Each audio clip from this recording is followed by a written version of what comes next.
Hello everyone, this is Harsha Patwa. I am a CA student और मैं आज आपको एक प्यारा सा रिकैप दूंगी एसए 230 के ऊपर, दैट इज ऑडिट डॉक्यूमेंटेशन। ये हमारा एक होमवर्क है ताकि हमारे प्यारे से सर ये समझ सके कि हमारी अंडरस्टैंडिंग कैसी है ऑडिट डॉक्यूमेंटेशन को लेकर। So let's start. सबसे पहले हम बात करते हैं कि ऑडिट डॉक्यूमेंटेशन क्या होती है। तो ऑडिट डॉक्यूमेंटेशन इज और रिकॉर्ड।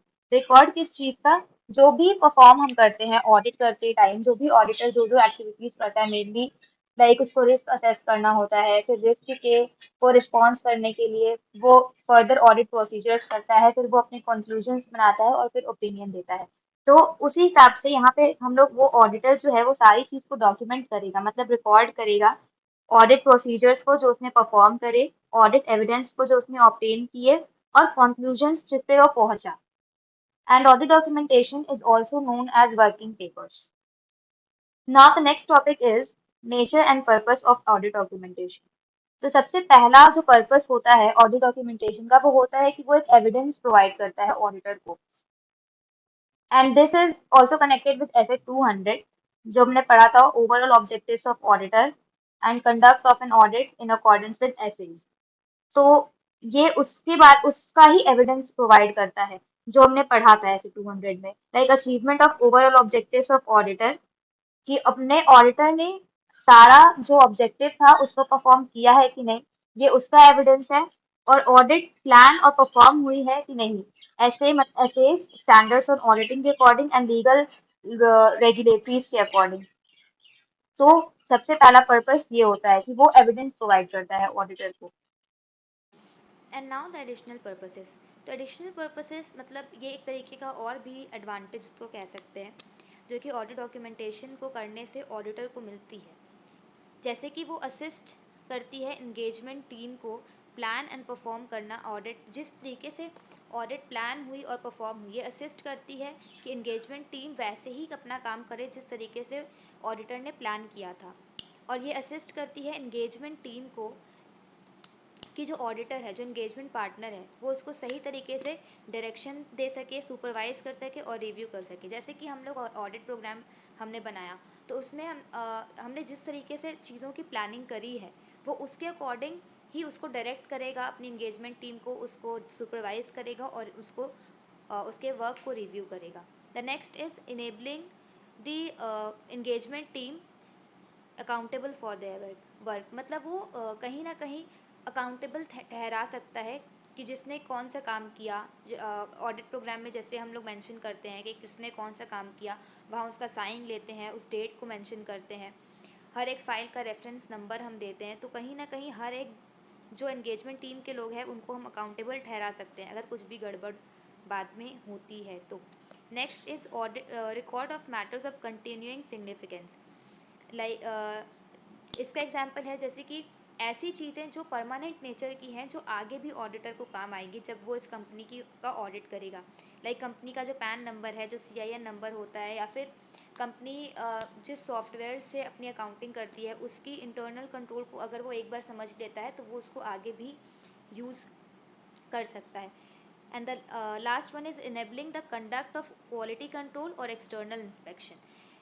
ये उसको हेल्प करता है, हमारा जो ऑडिट डॉक्यूमेंटेशन होता है, कि वो क्वालिटी कंट्रोल रिव्यूज़ कर सके। Quality control is connected with S A 220, जिसमें कि हमने पढ़ा था कि जो ऑडिट फर्म होती है वो पीयर रिव्यूज़ करती है, वो खुद अपना ऑडिट वो अपने सीनियर ऑडिटर से चेक करवाती है। तो ये हो गया कि वो उसको हेल्प करेगा। वो कैसे चेक करेगा? जब वो डॉक्यूमेंटेड होगी तो वो उस डॉक्यूमेंट से चेक करेगा। और अगर कुछ एक्सटर्नल इंस्पेक्शन हो जाती है कभी, अगर ऑडिटर पे कुछ इल्ज़ाम लग जाते हैं या कोई बाहर से उसको रिव्यू करने आते हैं, तो वो एक्सटर्नल इंस्पेक्शन पे भी काम आती है। Now the next topic is failure to detect fraud and errors. यहाँ पे हम बात करेंगे कि क्या होगा अगर ऑडिटर जो है वो डिटेक्ट नहीं कर पाता है फ्रॉड और एरर को इन एनी सर्कमस्टांस। तो अगर बात करता है subsequent discovery of material miss statements, मतलब कि ऑडिटर ने ऑडिट रिपोर्ट दे दी है और ऑडिट ख़त्म हो चुका है, और उसके बाद अगर उसको पता चलता है कि मटेरियल मिस स्टेटमेंट्स हैं अभी भी फाइनेंशियल स्टेटमेंट्स में, तो उसको फेलियर माना जाएगा या नहीं। तो दो कंडीशंस अगर सेटिस्फाई हो जाते हैं तो उसको फेलियर नहीं माना जाएगा। पहला तो अगर वो एक फ्रॉड डीप लेड फ्रॉड था और वो normal course of normal course में उसको आइडेंटिफाई करना मुश्किल होता।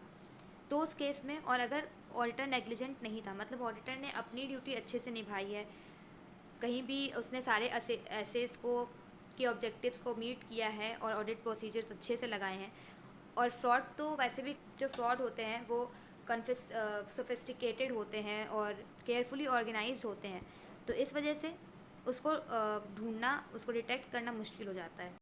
ऑडिटर नेग्लिजेंट है या नहीं, ये कैसे पता चलेगा? तो अगर ऑडिट ने सारे एसेस को कंप्लाई किया है और सारे लीगल रेगुलेशंस को भी कंप्लाई किया है, तो ये पता चल जाएगा कि ऑडिटर जो है वो नेग्लिजेंट नहीं था। और ये कैसे पता चलेगा कि एसेस कंप्लाई हुए हैं और लीगल रेगुलेशंस कंप्लाई हुए हैं? जब सारे ऑडिट प्रोसीजर्स परफॉर्म हो गए होंगे, उसने sufficient and appropriate audit evidence भी कलेक्ट किया, और उसकी जो ऑडिट रिपोर्ट है वो सूटेबल है एज पर द सर्कमस्टांस। और ये सारी चीज़ें हमें कौन बताता है? Audit documentation. तो ये टॉपिक यहाँ पे ख़त्म हो गया। The next topic is factor affecting form, content and extent of audit documentation. Audit documentation का फॉर्म मतलब उसका फॉर्मेट क्या होगा, कंटेंट मतलब उसमें क्या क्या चीज़ें हमें देनी है, क्या क्या चीज़ें हमें लिखनी है, और एक्सटेंट मतलब उसको कैसा रखना है, मतलब बहुत ज़्यादा लंबा या बहुत छोटा। उस तो ये क्या क्या फैक्टर्स उसको इफेक्ट करते हैं? तो सबसे पहले आता है साइज़ एंड कॉम्प्लेक्सिटी। अगर अगर जो कंपनी है या जो जिस भी फर्म का हम ऑडिट कर रहे हैं, जिस भी एंटिटी का, अगर उसका साइज़ बड़ा होगा तो ये तो ऑब्वियसली उसका ऑडिट डॉक्यूमेंटेशन जो होगा वो बड़ा हो जाएगा, हमें उसका एक्सटेंट बढ़ जाएगा, उसको हमें और अच्छे से फॉर्मेट करना पड़ेगा उसको, और कंटेंट भी है उसको बहुत सोफिस्टिकेटेड तरीके से शो करना पड़ेगा। The next is nature of audit procedures. मतलब हमने टेस्ट ऑफ कंट्रोल लगाया, टेस्ट ऑफ डिटेल्स लगाया, हमने अगर हमने जो भी ऑडिट एविडेंस को लेने प्राप्त करने के लिए जो भी हमने एक्सटर्नल कंफर्मेशन किए, उन सब का डॉक्यूमेंटेशन अलग तरीके से होता है। तो अगर हमने टेस्ट ऑफ कंट्रोल्स किया है तो उसका डॉक्यूमेंटेशन ऐसा होगा। इन सब पे भी ये डिपेंड करता है। रोमम, तो रोमम अगर हाई होगा तो उस केस में हमारा डॉक्यूमेंटेशन भी हमें अच्छे से करना पड़ेगा, उसका एक्सटेंट बढ़ जाएगा। Significance of audit evidence obtained, मतलब कि सिग्निफिकेंस, अगर हमारा जो ऑडिट एविडेंस हमने ऑब्टेन किया वो कितना सिग्निफिकेंट था, उस पर भी ये चीज़ डिपेंड करती है। जैसे कि अगर हमारा ऑडिट एविडेंस जो है वो इनकन्सिस्टेंट हो रहा है तो हमारा ऑडिट डॉक्यूमेंटेशन जो है हमें ज़्यादा करनी पड़ेगी। इनकन्सिस्टेंसी का मतलब हम जो मैनेजमेंट बोल रही है और हमें जो ऑडिट एविडेंस मिला है वो उसमें इनकन्सिस्टेंसी है। सस्पेक्टेड, अगर फ्रॉड आपको लग रहा है तो वहाँ भी हमें ऑडिट डॉक्यूमेंटेशन ज़्यादा करनी पड़ेगी। लिस्टेड कंपनीज़ में जो होती है वो आरपीटी मतलब रिलेटेड पार्टी ट्रांजैक्शंस होते हैं, वो भी उनमें भी हमें करना पड़ता है ज़्यादा ऑडिट डॉक्यूमेंटेशन। और अगर हमारा कुछ एस्टिमेट्स हमने लिए हैं तो उस केस में तो हमें प्रूफ करने के लिए ऑडिट डॉक्यूमेंटेशन ज़्यादा करना ही होगा। Nature and extent of exceptions. तो एक्सेप्शंस क्या होते हैं? एक्सेप्शंस वही होते हैं जब हमें इनकन्सिस्टेंसी मिलती है। तो इनकन्सिस्टेंसी के केस में हमने पहले डिस्कस कर लिया कि वहाँ पे ऑडिट डॉक्यूमेंटेशन ज़्यादा होंगे।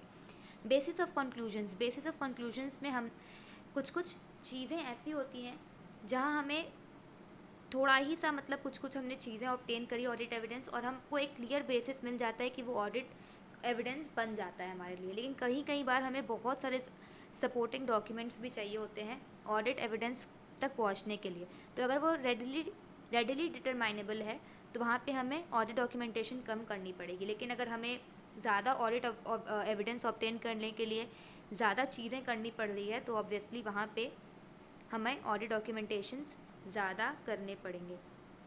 Next is audit methodology.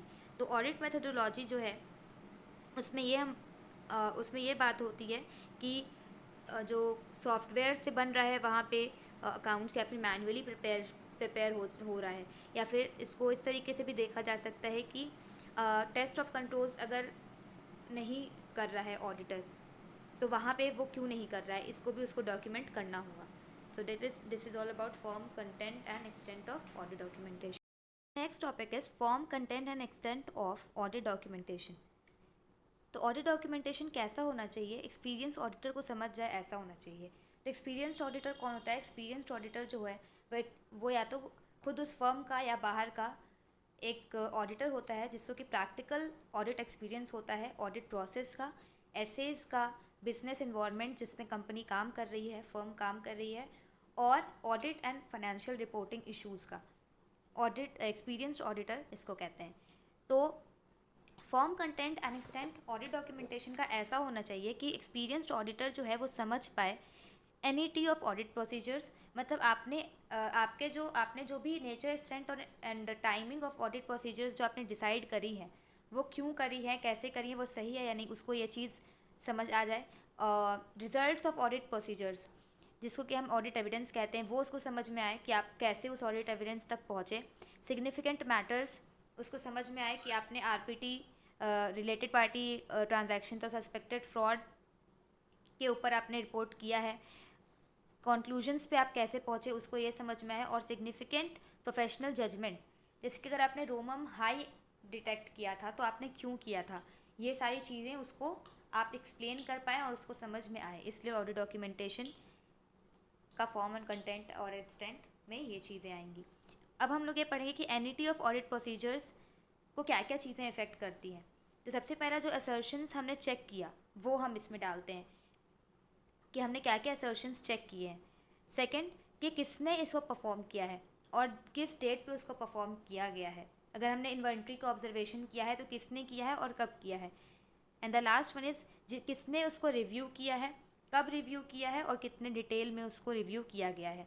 ये हो गया कि उसको ये सारी चीज़ें भी डॉक्यूमेंट करनी पड़ेगी कि ऑडिट प्रोसीजर्स में किसने कौन से असर्शंस चेक किए, किसने परफॉर्म किया, किसने रिव्यू किया, हर एक चीज़ का डिटेल उसको एनईटी ऑफ ऑडिट प्रोसीजर्स में डालना होगा।